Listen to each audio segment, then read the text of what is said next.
క్రీడల్లో గెలుపోవటములు సహజమని క్రీడాకారులు స్నేహపూర్వకంగా క్రీడల్లో పాల్గొనాలని నాగర్ కర్నూలు జిల్లా కలెక్టర్ బాదావత్ సంతోష్ అన్నారు. ఉమ్మడి మహబూబ్ నగర్, ఉమ్మడి నల్గొండ జిల్లాల తెలంగాణ గిరిజన ఆశ్రమ, గిరిజన సంక్షేమ వసతి గృహాల గురుకుల విద్యాలయాల సంస్థ ఆధ్వర్యంలో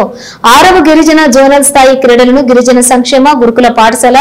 కల్వకుర్తి వేదికగా అట్టహాసంగా ప్రారంభించిన ఈ కార్యక్రమానికి ముఖ్య అతిథిగా కలెక్టర్ హాజరై జ్యోతి ప్రజ్వలన చేసి పోటీలను ప్రారంభించిన ఆయన మాట్లాడుతూ ప్రతి విద్యార్థి రోజువారీ జీవితంలో క్రీడలకు ప్రాధాన్యత ఇవ్వాలని,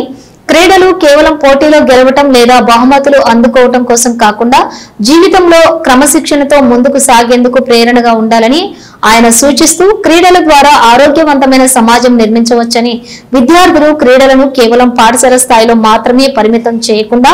భవిష్యత్తులో కూడా క్రమంగా కొనసాగించడం జీవితంలో ఎంతో ముఖ్యమైనదని,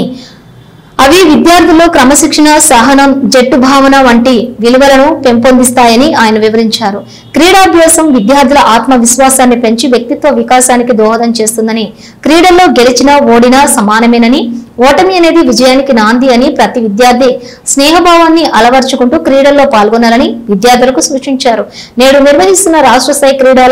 క్రీడాకారుల ఎంపిక క్రీడలను విజయవంతంగా సాధించాలనే లక్ష్యంతో ముందుకు సాగాలని కలెక్టర్ విద్యార్థులకు సూచించారు.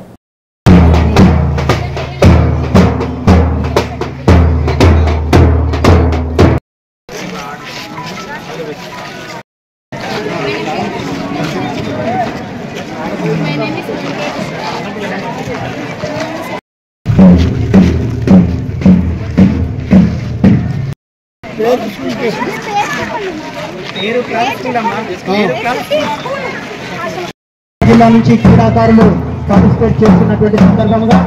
ఈ యొక్క కార్యక్రమాన్ని చేసినటువంటి జిల్లా కలెక్టర్ అయినటువంటి